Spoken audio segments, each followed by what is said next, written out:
Velkommen til. Jeg hedder Erik. Det er min ven Kasper. Jeg mødte Kasper på Twitter for et par år siden, og nu har jeg også mødt ham i virkeligheden et par gange. Kasper er en fin fyr. Jeg elsker at arbejde sammen med Kasper. Det er super skægt. Velkommen til. Vi skal snakke social business unplugged. Og vi kommer også til at snakke plugged, og hvad er forskellen, og hvorfor gør vi det her? Vi kommer til at bruge rigtig lang tid på hvorfor, og hvad vi kan få ud af det. Vil du sige lidt om dig selv, inden vi lige går i gang? Jeg skal prøve her. Sådan. Virker nu? Ja. Okay.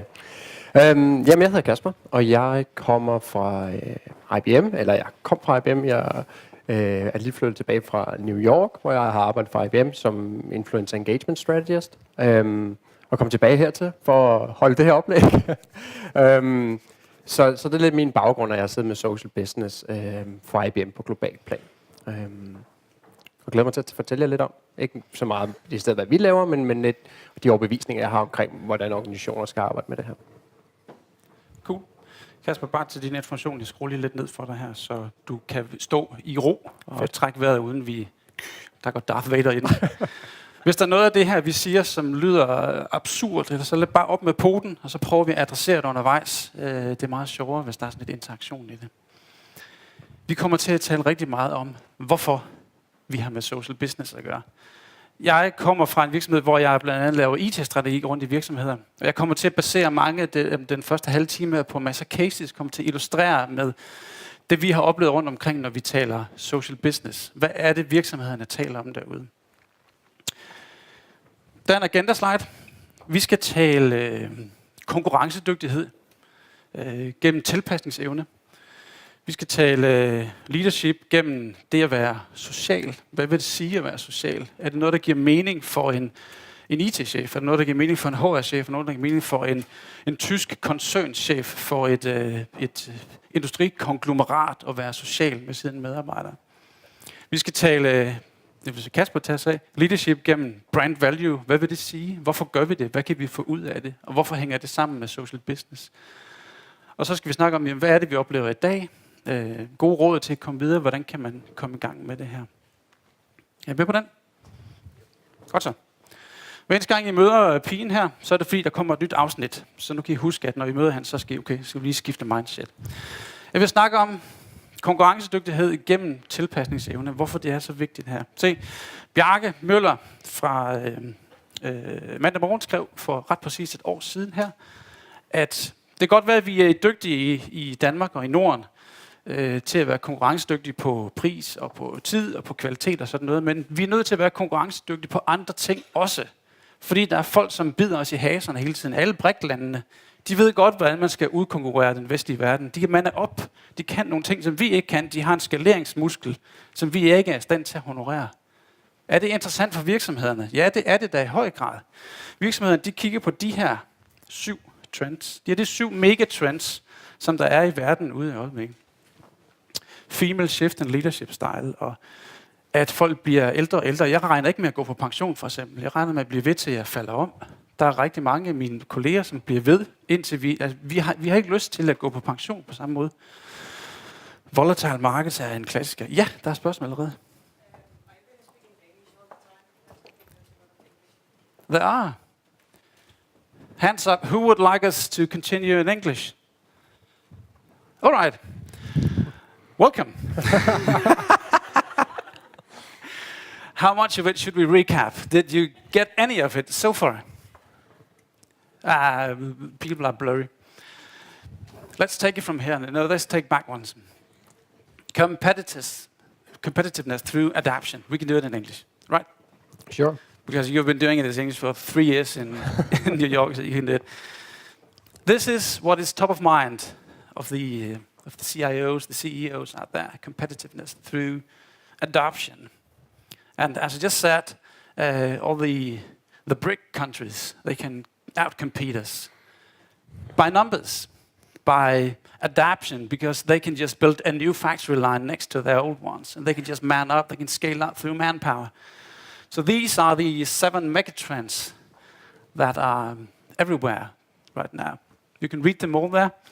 And I think that the one that strikes people every time, the one that generates the most energy when I talk to people on C-level, is the one with female-ship and leadership style. There are so many mid-level females who leave their positions because they don't. The masculine leadership style, it doesn't fit them. They are tired of it. So they would really like to get something out of it elsewhere. And we can also feel that when we talk about leadership, it's all the female values that we talk about. We talk about that we have to care of each other. We have to have love and happiness in the workplace. Is that interesting? Yes, it is. Let me tell you one thing. I've sat with that German CEO for the German conglomerate, and he said to me, Eric, that one thing that is really, really important for us, and he was 65, and he was the head of that 8,000 company, said it's really important for us. If we have to compete on that, we need to take care of our employees, and the only way we can do that is by focusing on the female part of care. So there are many, many stories like that. The one that gives most energy is that on female shift and leadership style. You know these guys. Well, fun part is I just talked about female shift in leadership styles, and the next slides are old guys in glasses. But Sten Hillebrand has a notion of the resilient organization, the organization that can live through, which are characterized with leadership and culture and people and yada, yada, yada. It's all that about leadership. How can we nurture that? How can we establish an organization that is social? We have to build a social business. That's why the unplugged part of it, we have to do it with and without technology. More leadership and not just only focus on how to put Yammer in, or how to put Jive in, or how to put IBM Connect in, or whatnot. The same with these guys, Lars and Jakob,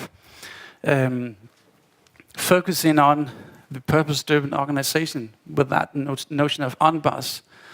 Everything is purpose-driven. You have influence on solution and approach. Everybody is involved, and we use mechanisms and not structures. Again, it's something that focuses on who you are, how you work with people, how you socialize, and how you build leadership through that on the personal level. That guy, anybody knows Gary Hamel? Yeah, people nod. There's a YouTube video there. If you have like 16 minutes to spare, go in and watch that. Who really hits the nail on why we are doing this. Organizations that survive are more adapting or innovating or engaging. So how do we do that? How do we adapt? He sat down in what was called a mix, the hackathon, where they thought about how can we actually do that? Competitiveness through adaptive. Could your company be truly adaptive?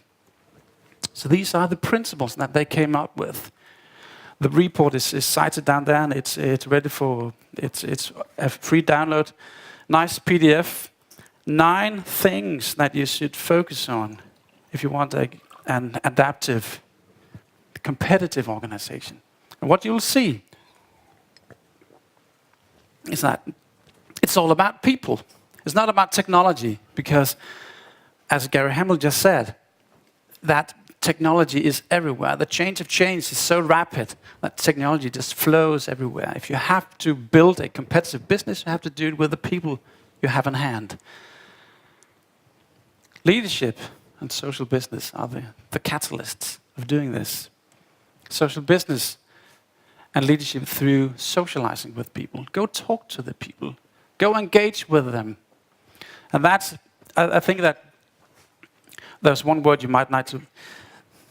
Meritocracy is an organizational structure built on merits, that you know stuff, that you have experience within certain areas. So it's built on who you are and what you do, rather than power, so to speak. Some of the companies that I work with look at those 9, and then they say, right, let's benchmark where we are and where we like to focus. They all focus on purpose and meaning and autonomy and trust and diversity. This is where we would like to put our money. This is where we like to invest. Because diversity gives creativity, creativity gives innovation, innovation gives adaptability, adaptability gives competitiveness. And there's money in it, definitely. We also want to make money. It's not just about NGOs and that we only here for good people. No, we also want to make money, sure. So that's why we have to dig into the business case. Why do we do this? We do it first of all because we like to have a happy workplace. But secondly, because we like to make money. I'll come back to where the money is. Leadership through socializing. How do you do that? Anybody recognizes that one? Yeah, some people do. Simon Sinek just came out with a new book. It's called Why Leaders Eat Last. Correct. You actually met the guy, didn't you? Yeah, I did, yeah. Where he states that, well, if you are capable of creating a circle of safety, where you in your organization, we care about you, you're important to us, you can feel safe. So when you're out there and you maybe engage with a customer and your relation with that customer quirks, you can feel safe because, yeah, we'll take care of you. We have your back on this one. So you dare go out and talk to the customer again. You dare talk to your stakeholders. You dare do this and that and take a risk because we got your back. We can, in that space, we can comfort you from the outside danger. That's what we want to do. That's why we socialize. Can we do that plugged and unplugged? Yes, we can.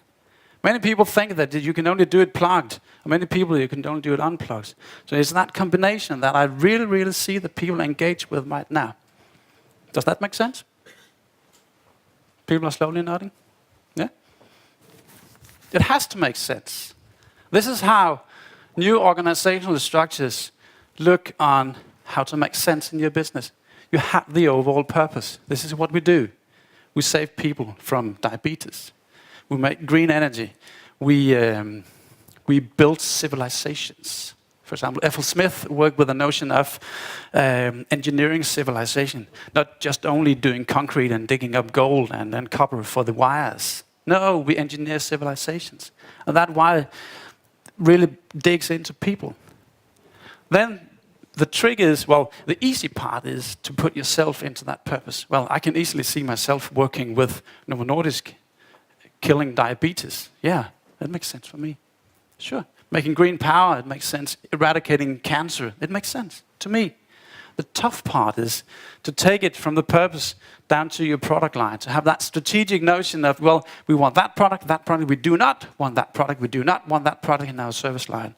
And everything that is in your product line has to be nurtured downward by the team. And everything in that product has to make sense and has to provide value. That team structure is hard to build from a leadership perspective. That's why you go in and you talk on things like UNBOSS, purpose-driven leadership. I have the notion of purpose and passion and progress and profit is rather classic route of doing it.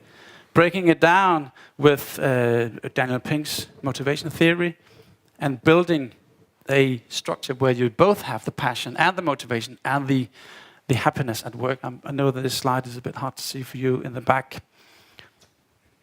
That one, that creates value. And that is value through leadership. And that is value that you can nurture both with social media and without social media. Some of the take-homes when you do this, as this is the feedback that I get when I do that parenthesis. In my spare time, I do mentoring and sparring to companies on this notion. This is my model for handling UNBOSS.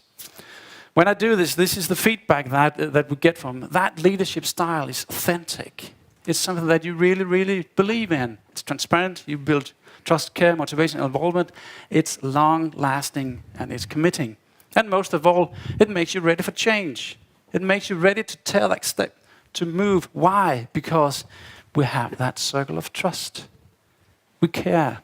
You have that circle of safety. Yeah, it's okay that you take a risk. It's okay that you make decisions because we got your back.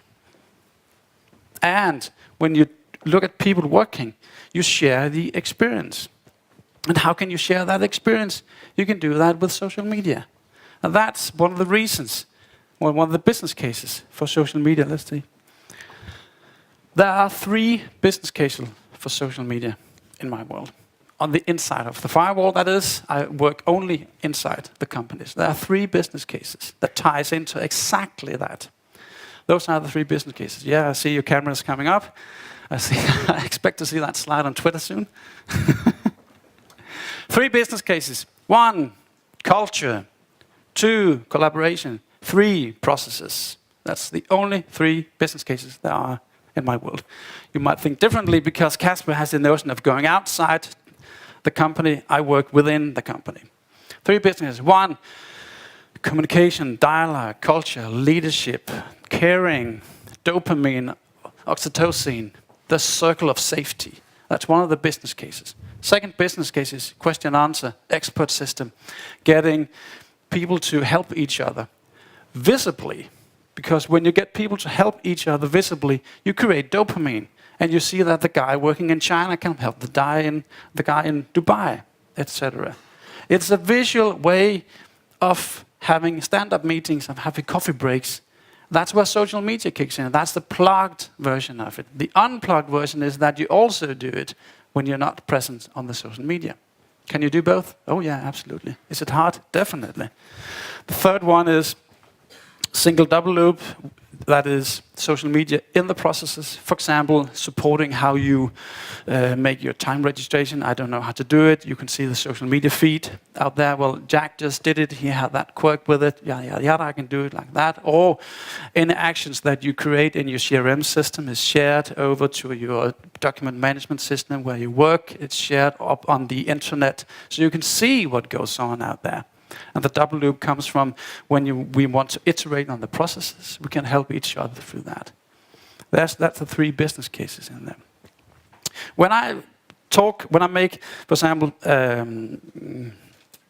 social media strategies or collaboration strategies, or we talk about knowledge management strategies, currently I'm doing an IT strategy for one of the large engineering companies in Denmark. And they would like to focus on number 2. That's the only one that they see. If they want to be competitive, if they want to beat their competitors, we need to talk to each other. Not just the guys that we sit to in our offices. We all know that 50 feet distance is enough not to talk to each other. 50 feet distance, that's enough. So if we want to be competitive, if we want to beat those others, we have to talk together. And that's why we do that. Fun thing is that they do not see number 1. Which I see as the biggest gearing for doing that. The best way of starting is to talk about our culture. What kind of values do we have? Who do we prioritize first, the customer or the internal employee? When do we go? When do we leave our home? How do we tackle risks? Do we take the risk, etc.? Do we engage in dialogue? Is it okay to talk to our CIO, the CEO? I would rather focus on that one because the gearing is in that. When you plug your social business, you get this. Presence and transparency and involvement, and it's real time, it's integrated and available. There's some to-dos down here. I talked to what's he called, Søren Schultz from CBS. He has students in the age of 20 to 22, something like that. Sorry. And he said that new leaders will have to be present often. Not very much, but just to make a pulse. I'm here for you. No worries, I'm here. Check in online so you can see where your leader is. Just be there. Not just those one-to-one meetings every month or your mus-samtale or whatnot. No, just pop in slowly, regularly. Well, is it okay on Jive or Chatter or where? No, hey, how are you doing, Jack? Well, I'm kind of busy, but I'm doing okay. Fine, move on. Presence is what counts to all the new employees coming out there. That social business plugged can do that. Unplugged cannot do that because we can't be everywhere that brisk. Does that make sense? There's money in it. I know for a fact that there's money in social business. So this is the hard fact of it. When we plug and unplug, whether or not we do it or not, this is what we get. An agile, agile, adaptable organization that can change, and hence we have the competitiveness. It's documented so many times. I work with so many clients that can actually do that. Better at risk management because we have the transparency. We know what's going on. Happier, motivated employees. We can measure that. I've done many measurements to say that if we engage in leadership through social business, the motivation just rises. Less sick leave. I can see that people tend to get less sick. That's money in the bank. Higher employee retention rate. Every time I have to hire an employee, it costs something like 400,000 Danish kroner. If I can save that, it's money in the bank. There's some documented figures down here, which you can look at later. Does all that make sense? There's a definite business case in plugging and unplugging the social business and engaging in leadership.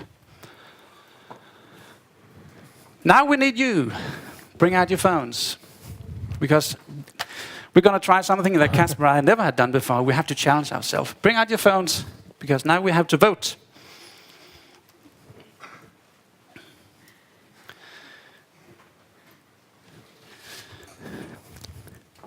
SMS quick poll. I will need you to vote on this. Oh.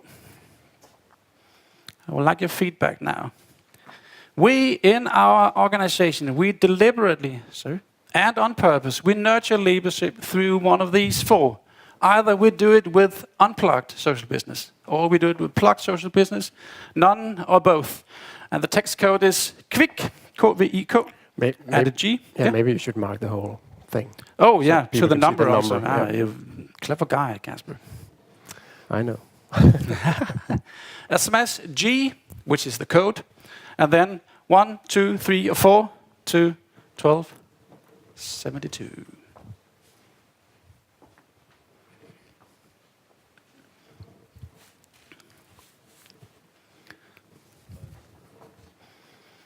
One coming in. There's a 2 coming in. 3.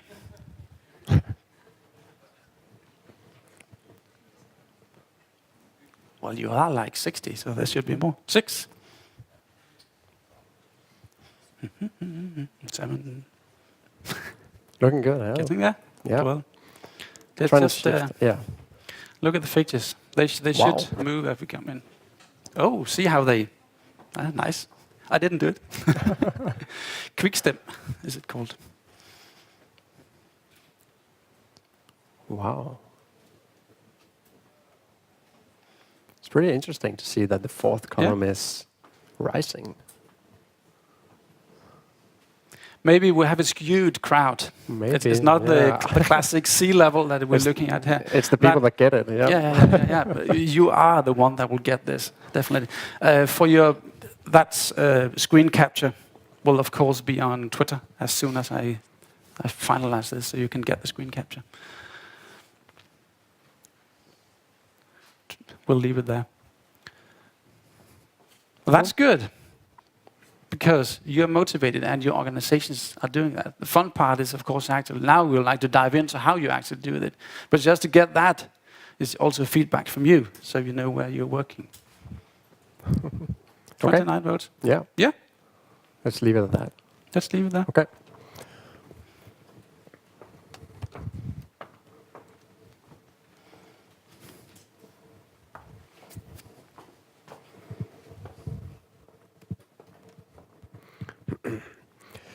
Okay, so I'm here to take kind of the external look at this now, right? Eric told you about, how do we get leadership internally to function, and I'm going to tell you a little bit about the advantages of doing it internally, and then the external outcomes of that. So I want to start out with this, because the one thing that every company really wants is loyal customers. Why is that? It's cheaper to retain a customer than go out and acquire a new one, right? Because if you need to acquire new customers, you have to either lower your prices, you have to do a lot of promotion, etc., etc. While retaining a customer is less, I would say, expensive, but it requires something that's a bit more harder than going to your agency and push out a new campaign. It requires leadership. It requires a why should I stay with you, right? It's easy enough to say, okay, we'll lower our prices beneath the prices of our competitors, but then again, okay, I purchased this product, but it sucks. I don't get the idea. I don't, my values does not align with the values of this company, so I'm not going to stay there. And you all know, this is an example, of course. I don't know if you can see it, but it's outside an Apple store in New York. And this was actually a guy, I was just passing by on my way to work, and this guy was the first guy that came out when the new iPad was released. So he was the first guy that got the first new iPad Air. And you can see that loyalty is, of course, based on values, purpose, and Apple gives him the right why to stay with that brand. But we'll return to that. I want to define something here first, because I think there's a lot of, at least from my point of view, misunderstanding in terms of what is social business. So we want to define that. So first of all, social media refers to interactions between people. That's very important. It's between people. It's not between a brand and people, right? It's not between a branded Facebook page and people. It's between people and people, right? Then if we look at brands, okay, so what does brands consist of? They do consist of people, right? If we then take a look at social business, what social business is a way to be, I would say, transparent, be participatory in conversation. It's a way, as Eric explained, how do we become agile? How do we open up so we can actually have conversations, people to people, with our customers and our employees? So, of course, the overlap is people. And what happens if you really narrow in on that and say, let's instead of having, or at least as a complement, let's get our people out as ambassadors, as advocates. Let's get them out on social instead of focusing all of our efforts around branded social properties, so that being Facebook pages, Twitter accounts, campaigns on social, etc. And let's get our employees, our experts, to engage with our customers. So this is an analysis. I ran an employee advocacy program at IBM. And this is the result we got from that. So if we compare the advocacy, the conversion rate, so that means I'm in a B2B world. So that is, of course, did we acquire new customers? 7 times as high as our traditional digital marketing, and 4 times as high as any other social activity. So when you look at that, I simply do not get why so few companies are doing this. It makes no sense. It's much cheaper, and the conversion rate is way higher. It doesn't make sense. There's no logic in that. And if you think about it, who would your customer rather talk to? The person inside your company, being an expert, being an executive, whoever that might be, or some, totally random community manager that really don't know anything about the company in deep detail. And this is not just something we've come up with. This is documented many times. This is from a book that I definitely recommend. It's called The Most Powerful Brand on Earth. It's about employee advocacy and influencers. So we're not just talking about getting our employees out there, but if you really want to engage and create word of mouth, the way you do it is get your employees out there, but have them engage influential people. So other experts, more objective experts, opinion leaders. And we can see that actually advocacy drives sales. Again, this is a more, I would say, non-IBM survey that shows this as well. This is a university in the US, Yale University, I think. So let's continue about that. So I think a lot of companies start the wrong place. So Eric told you a lot about leadership, right? And the necessity for having good leaders and for starting with creating a culture. It sounds hard, and it is, but no one said it would be easy. Yes, it's much easier to create 100 Facebook pages, but it doesn't drive the same return of investment. It simply doesn't. And why is that the case? That's of course the case because, again, as I mentioned, it's people to people. It's about relationships on social. So of course there's a number of companies that already have recognized this, right? And this is a case study that we did, asking C-suite executives which segment has the most influence over your strategy, so that being your business strategy, right? And the interesting part is, of course, customers has the most influence over their business strategy. And this is not, customers crowdsourcing a product because it's interesting and it might create a bit of hype on social. This is actually companies that are willing to change their direction, willing to change their whole business model if their customers are moving in new ways. So even though I said that companies are moving in that direction, a lot of them are still struggling, right? So what we see here is some numbers about still around 50% of top executives that have no clue of what's going on in terms of their social business strategy. And actually it's only 26% that has what we could call a holistic social business strategy.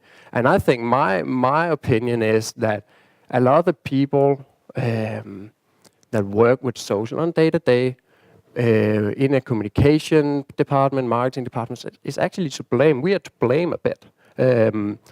Because we've been so focused on technology that we've totally forgotten that it's about people and it's about culture, right? We've been focused about, okay, should we be on Snapchat? Should we create a new Facebook page? Instead of focusing on our customers and figure out, can we provide enough value to them? Or is it just becoming spam and meaningless? A good example of that is the Super Bowl, right? Everyone in our business, or our area, our field, is totally hyped over Super Bowl, and we've seen a lot of, and I was in New York at the time, and there was a lot of hype going on around Super Bowl, but no one actually asked the question. So all of those nice graphs that just show activity on Twitter going up and so forth, what does that drive in terms of business? And the funny thing is, the one company that got the most attention for a great campaign was insurance. They sell, funny enough, insurance. Primarily car insurance. And they created a campaign at the end of the Super Bowl where they said, instead of, we could have like the first spot in the Super Bowl, but it would have cost us, I don't know, $10 million. So instead we took the last spot that was way cheaper. So we will create a competition on Twitter. If you mention this hashtag, you will get that money that we saved, right? And that created, of course, a lot of activity on Twitter. Of course, anyone would want those. I think it was a couple of millions, of course. But the interesting thing is, they did not think of, is this really our target audience? Is this the right way to communicate? Because what people did, obviously, was just tweet the hashtag and then hope that they will get that prize. There was no engagement. And actually, the worst thing was that it actually fired back a bit, because then the person that won this award only lived 10 miles from the headquarters of insurance. So of course people thought, oh, maybe that's an employee that actually won that competition. But the interesting thing is, they never sat down and think, does this make sense? Does this provide value to our customers and therefore to our company? So I like to use this analogy. If we look at a lot of companies' social media policy, it's very controlled. We have a Facebook page, we have a Twitter channel, might have an Instagram account, and we have a community management team doing this. And it has its advantages. It's very consistent, it's very on brand, but it's also very rigid. It's very tightly controlled. If you instead look at social media policy or social media engagement as a bag of marbles, what you see here is there's more diversity. It's more dynamic, right? You can almost feel it like if you have an apple in your hand and you have a bag of marbles in the other hand, it's way more dynamic. Obviously, that's also more chaotic. It's harder to control. So why am I telling you this is the bag of marbles is a metaphor for a company that allows their employees and actually has that as their core in their social strategy to have their employees engage with their customers. Can I comment briefly on that? Mm-hmm. Because one of the key words that you said there was to allow your employees to have that. And the whole that is about giving them the mandate to act, taking that risk out of them. We got your back. You're in the safe zone now, and you are allowed to have a voice that is not controlled by us. Right. And that's the point of it. Right. So if we can create that trust, we can give it to you, and you can take it outside. Exactly. Yeah. And the interesting thing is, if you take an apple with a certain volume, and you take a bag of marbles that had this exact same volume, the surface area is 300 times as large with the bag of marbles. So if you take that bag and think about it in terms of your business strategy or your social strategy, this is of course 300% more activity, 300% better opportunities in terms of finding new business, sensing risk, etc., etc. So I think what is really important that companies are beginning to realize, but it's important to get this, is people have been given a voice. And if you recognize this as a company, there's a new value exchange happening. And that is employees can give a brand or an organization authenticity, right? We all know that, and that's why you've seen on companies' profiles that when you write to them, let's say you write on Twitter, they would reply back and they might write a slash and then the initials of the person, the community manager that responded. This is, of course, to give it more authenticity, so people know there's actually a human behind that tweet or behind that account. And then, of course, if you get your employees out there, what's really powerful is that the organization, the brand, of course, give them credibility. So, people may have a certain personal brand, but if they have a recognized brand behind them, they become more credible, right? So this is what I did when I was at IBM. So everyone at IBM is allowed to be on social. They don't have to take, like training, anything. Anyone is allowed to go out there and tweet. Of course, we have, and you may be able to see that on the bottom, certain policy in place. So don't talk back about your competitors. Don't get into fights online, etc. But what we did is then, okay, that's fine. Every employee out there, that's great. But we also recognize that at any company, there's a certain level of, there's a certain amount of really, I would say, deep experts, so people that really knows their stuff. And we got them into what we call IBM Select. And we coached them individually, and we found opportunities. So we did, social listening. So instead of just saying, hey, okay, great, you got this training, go out there, here's some content, push it out there. We actually say, hey, let's wait with that, and let's see if there are some conversations you can jump into. And that is really powerful. And I'll give you one example. We had a couple of analysts.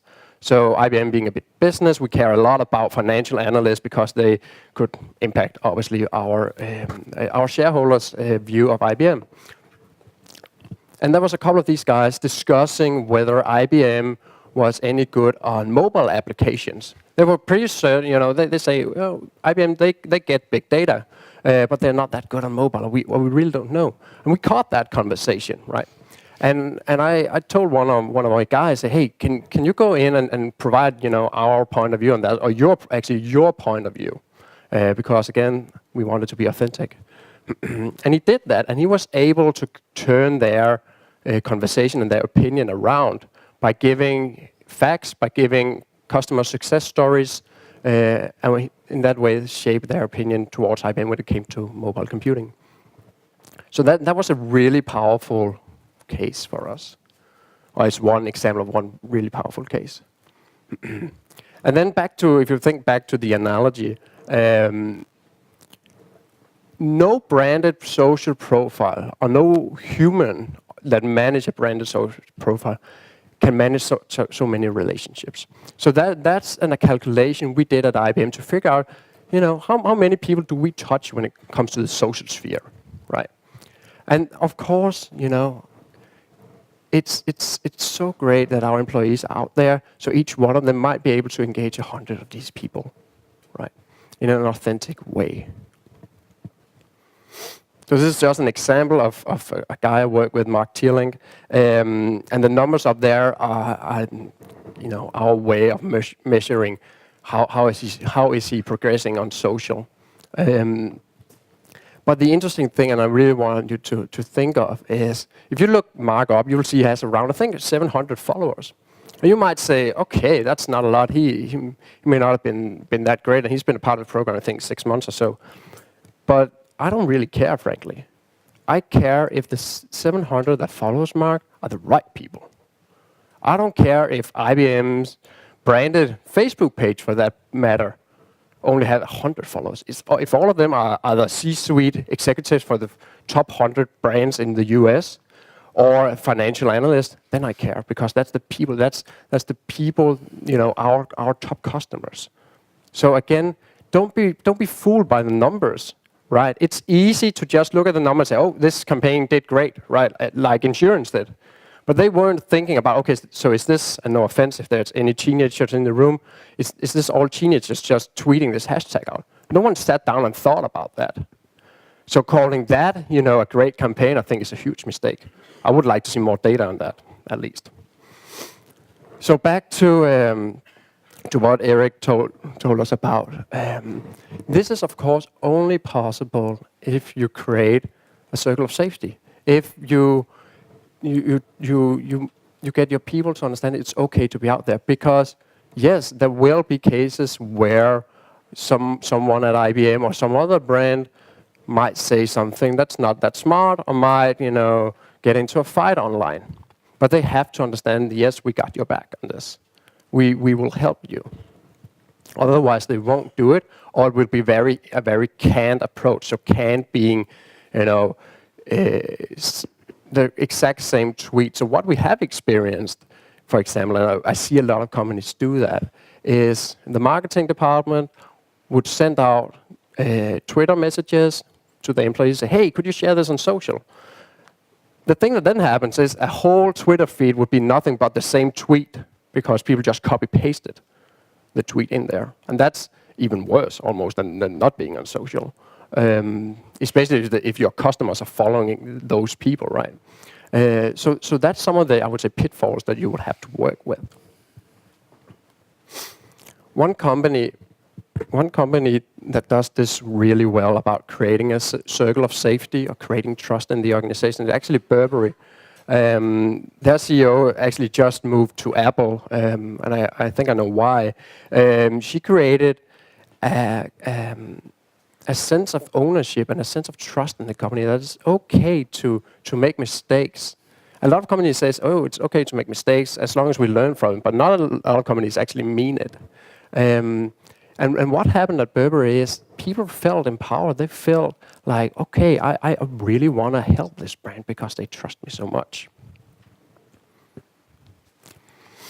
So a final example here is I talked with the VP a couple of days ago, and he told me that his brand had lost, and there was a marketing VP, had lost the control of the narrative of the brand. So the history, the story of the brand, right? We lost control of that. And he wanted to regain control. So he told his employee, we need to, the employees from the marketing and communications department, we need to regain that control. And the funny thing is, you cannot regain control. Not in the sense that the traditional sense that, okay, we just need to tell more stories, push more promotion out, and then people think that's the right story. That's the true story. What you need to do is to go internally, do some of the stuff that Eric told you about, and then the stories will be true and hopefully be like you want them to be. Because what happened here is that maybe the culture within that company wasn't that great. And that was what the stories were about, out externally.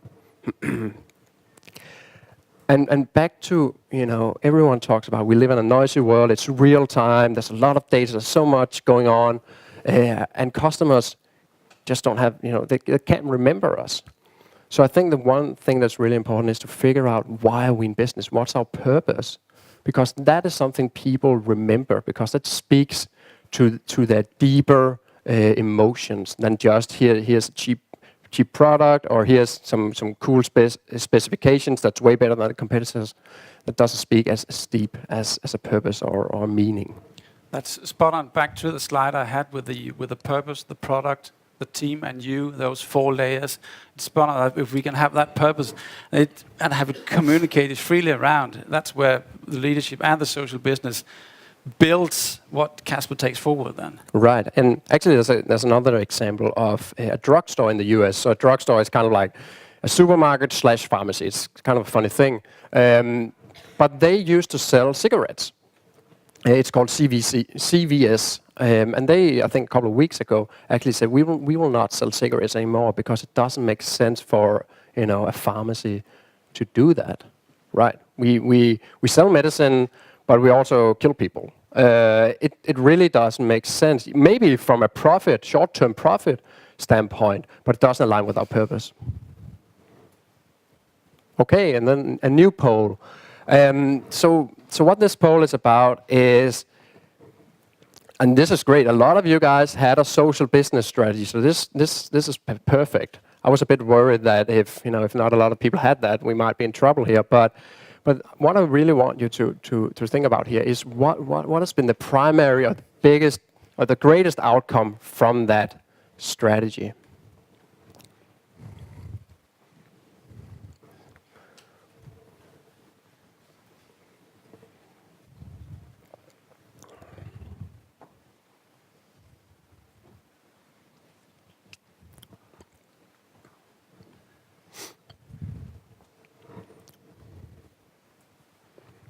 One vote. Yep.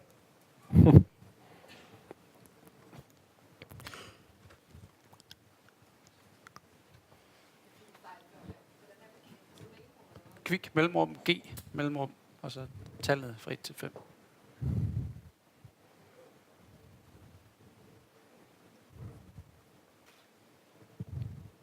Maybe change the screen. Yeah, I just thought about that. Comes here.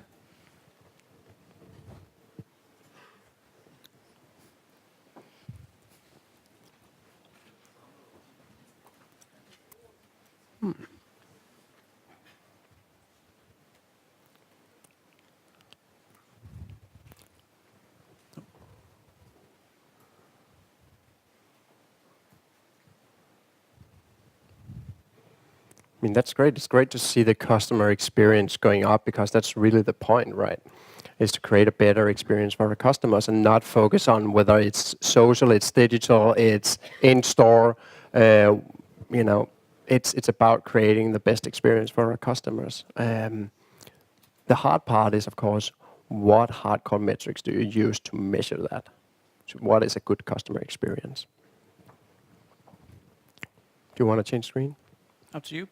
Yeah, let's do that. I think that's yours. Yeah. So where are the organizations today? What do we see, both from Kasper's and my point of view? They know they need to act. There are so many articles and speaks about rapid change, and you have to compete on other things than just the traditional things. They know there's something down there that they have to work with. And it's not only about technology and disciplines and solutions, it's about people. So the whole notion of purpose-driven leadership and social business and customer engagement is something that is on top of mind, definitely. Leadership and talent management, it's everywhere. If you follow some of the HR hashtags on Twitter, you'll see that the combination of HR and social business and leadership is something that's really getting a lot of focus right now. And the numbers are there to prove that it's worthwhile doing. One of the companies that I work with, there are 2 rather similar companies in Denmark in this field. engineering. And from the outside, they are similar size. They have the same kind of revenue. They have the same amount of customers, etc., but they are so different on the internal. And the difference relies within how much delegation they dare give to each other. For example, at one company, they are strictly top controlled. They have to talk to a lot of stakeholders in order to get things done. So the decisions, routes are so long. Me working with them is just a hassle just to get things out from them, to talk to them, to call them up and get a decision. Whereas the others say, here, you can go and do it, and here's a bag of money, and you can run because we trust you. We create that circle of safety where we trust, yeah, you might make a mistake, but you took a chance, and you took that risk. Let's go for that. Delegation leads to faster decision and better adoption. That's definitely what I see everywhere. 2 documentations of this. One is from the fact book. Second one is that just came out. If you can find that, it's really good. I think there are 14 points or something that say you have to do that. Modern HR is where you can work with it. I took a screenshot from. That's my fat fingers there.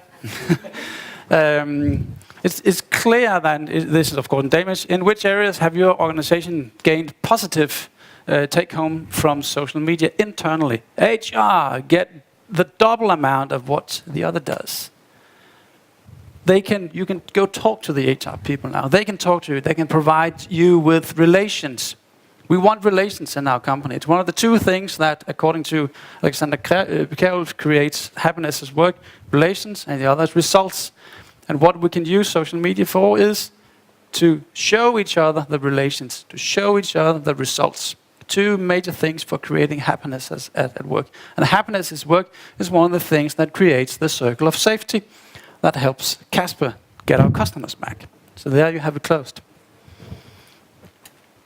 This is the benefit that I see. Higher motivation, faster decisions, happiness, higher employee retention rates, less sick leave. This is like a summary slide. Adaptable business and competitiveness through that.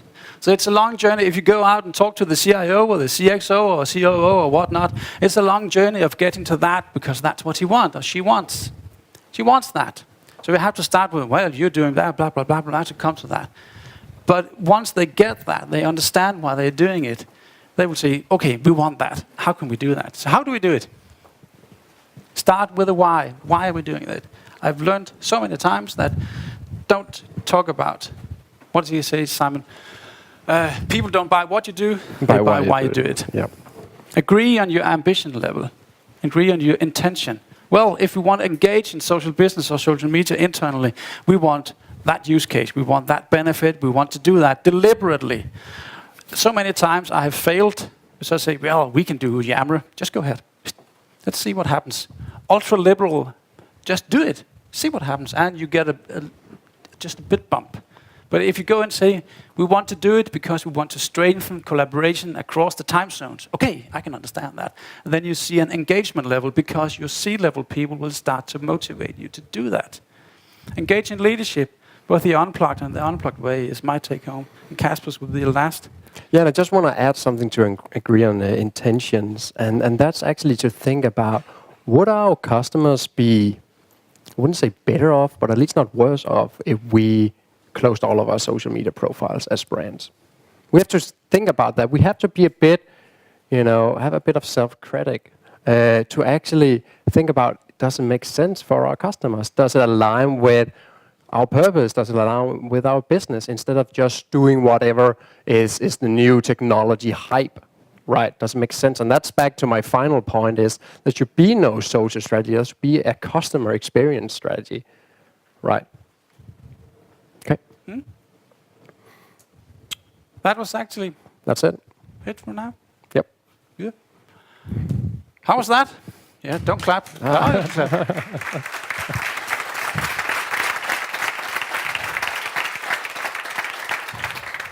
I think we have five minutes for questions. Yeah, we have something like 7 or if anyone has 6. any. Does it make sense? Yeah? Yeah, go ahead. What about incentives in social businesses? Yeah, I would never do that. I would never do that. If you define incentives as here's some money, don't do it. If you define them as people can see, here's a badge, for example. People can see that you're good. You do something for other people. You get a badge, or you get recognition. It's so classic, and it's well documented that recognition from other people is what brings. That should be your intention program.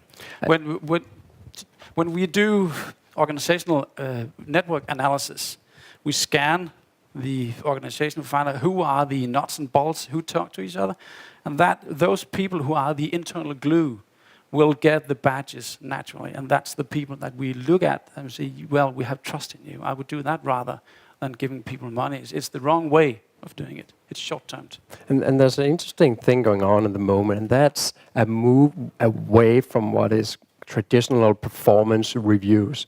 So that being, at the end of the year, you might get a number 1, 2, 3, or 4 based on your yearly performance. We saw Microsoft earlier, or was it in late 2013? I think so. Late, yeah. Abandon that. Mm-hmm. And actually, Adobe did as well. And what they're focusing on instead is how people helping their colleagues to perform better. Right. That's what drives internal recognition. Of course, it's harder. It's much easier to just look, okay, how much business did you drive? But it also creates an organization where people don't feel they're trusted, and a lot of people feel very stressed about those performance reviews. You look like you had a question. Yeah. Yeah, I was just wondering, does any type of why create engagement? And what type of whys do you think would create engagement? Emotional whys. Those who speak to your heart. If it's a cognitive why, you might not feel that engaged. Definitely, it has to talk to your guts. Definitely, it ties strictly back to your question, because if you build up your company where you go for the balanced scorecard, which is one of my pet haters right now. I hate balanced scorecard because it's drive you towards that specific measure, as you talked about. We want to do that, and that's a cognitive way of doing the why. If you do it from the emotional side, you have far better commitment from people. I would definitely do that. Is it tough? Oh yeah. You struggle with defining that, and it tends to get fluffy. But once you do it, and you do it yearly, you get better and better at doing it. Did that answer your question? Somewhat, because there's many emotional whys. Sure. So is there anything that you would recommend on a typical emotional why, or a why that, because there's like, I dislike you, that's an emotional why. Yeah. Sure. From my experience, it's very, very different from company to company how you do that. So some people say make a difference. That's the why you do it. Some people say we engineer civilization. It's a whole different level whether or not you want to be almost altruistic or religious with your why, like the Boy Scouts Foundation or being at IBM. So it's a different. I think there's not one answer to that. Yeah, sorry. I think it's, can it unite people? If you tell, if you have your personal why, does it make sense to other people? Are they saying, oh, I get that. That makes sense. A lot of times when people say, I'm just in it for the money, the reply is not very often, oh, okay, that makes sense. It's just, okay, you're like everyone else. Right. So I think that's a difference. And a company that I admire a lot that you could look up is a company called NextJump. And especially also to your question about internal incentives. They have, I think actually everything is out there online on their internal incentive structure, let's call it that, based around team efforts and team performance. Just if you look up Hofstede and his dimensions of cultures, you will see why some companies, some companies that are based in different country structures, they act differently on this. Some speak to the female partners we talked about. Some speak to the power part, and from that, if it unites people, yeah, but it can be based on different notions when it comes from Hofstede's dimensions. And that's also why something like social business internal in company works so well in Danish companies, because we dare talk to our managers. Just to... Good point. Yeah.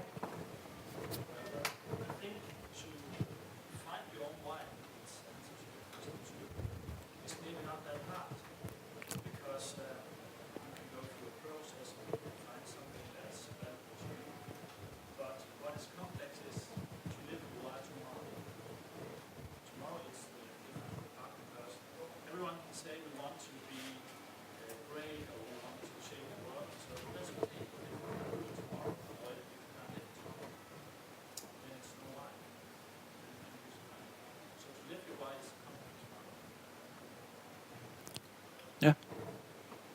You can hear the rådhusklokker. Yeah, it's time. Time's up.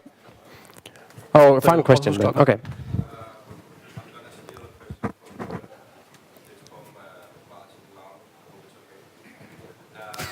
Cool. What if your employees don't want to interact with your customers on social media because they see the platform as private? Sure. Yeah, I can answer that. They don't have to. So basically, it's when I worked at IBM, they were allowed to do it. They didn't have to. Of course, it depends on how what do you call how if you're a very open person or very close person, whether they feel comfortable with it or not. A lot of people don't feel comfortable because they don't know how to do it, but some people just don't, that it doesn't match their personality, which is fine. And actually, one thing we did was for the top level, taking through a personality kind of test assessment to figure out what makes sense and actually narrow it down to a specific social network, right? So it doesn't make sense for this guy to just blog, or it doesn't make sense to be on Twitter or be on a more niche kind of network. But it's a choice that they can take and they are allowed to take. They don't have to. We don't force people, even though it might be a person that could be of huge value to us to have on social. We don't force them to it. Let me answer something from the internal side. I can see from that organizational network scan that we do, one of the people that typically are glues between people are introverts, because introverts tend to talk to introverts. And yes, they are glue in the people. So if you can get them to talk in their own voice, just softly and swiftly, you can get a lot of action, because it all has to level and be diverse to each other person. And I'm totally with you. If you don't want to do it, then don't do it. But you could cater people the right way. Yeah, and I think I mentioned this example is that what we saw, some people felt like they had to do it, right? So they just did this copy paste and then just shut it out there.